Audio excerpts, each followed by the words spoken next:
Bonjour à toutes et à tous, c'est Paul Dame pour vous présenter aujourd'hui encore un sapin succès.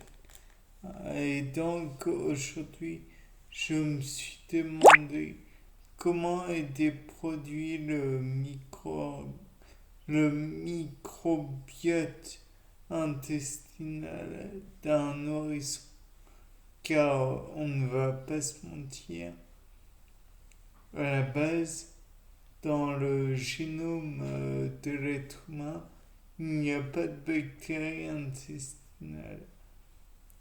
Donc, je me suis demandé, peut-être que si le nourrisson acquiert un microbiote intestinal, c'était en partie donc à l'allaitement de sa mère et peut-être via l'utilisation du biberon, car je m'explique. L'allaitement auprès de sa mère, j'entends par là quand il suce le sein de sa mère afin d'en obtenir le lait. Bien sûr,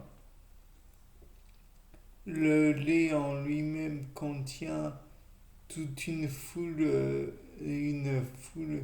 pardon, de composés chimiques. Cela peut aller de, d'éléments comme des médicaments, comme des graisses, comme des...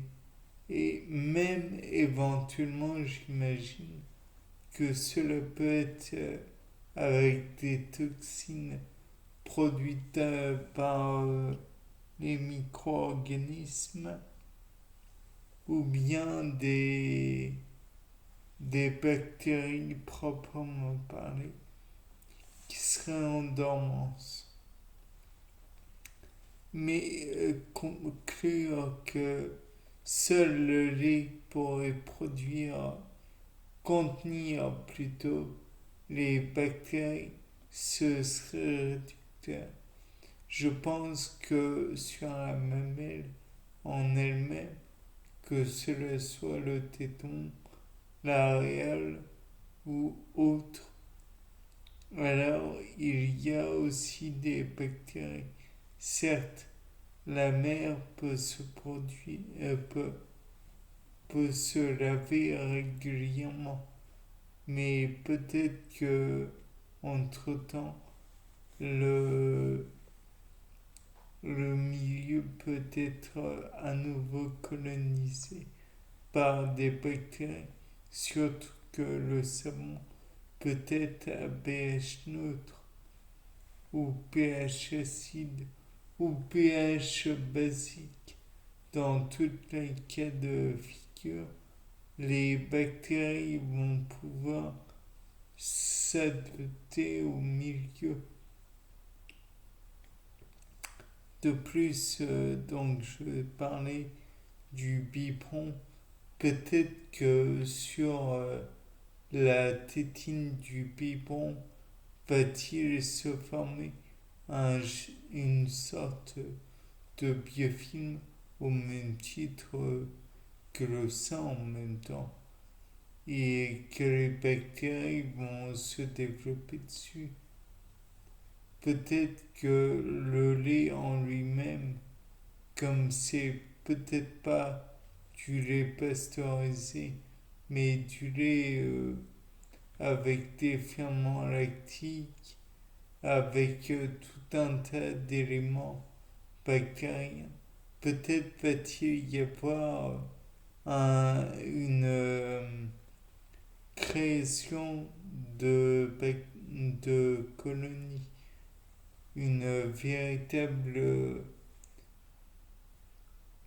un- une véritable osmose entre chaque bactérie qui vont remplir certes l'estomac acide de l'enfant, mais il n'est pas impossible que ces bactéries euh, elles-mêmes produisent des protections face à l'acidité de l'estomac et donc vont réussir à résister jusque dans l'intestin. De plus, il n'est pas impossible que la mère produise, apporte des ferments lactiques et d'autres éléments microbiens ou bactériens à l'enfant pour que celui-ci puisse développer sa flore bactérienne intestinale qui ne pourrait que augmenter sa facilité à digérer le lait et d'autres aliments. Bien, c'était Paul Dame pour un nouveau 7. Au revoir.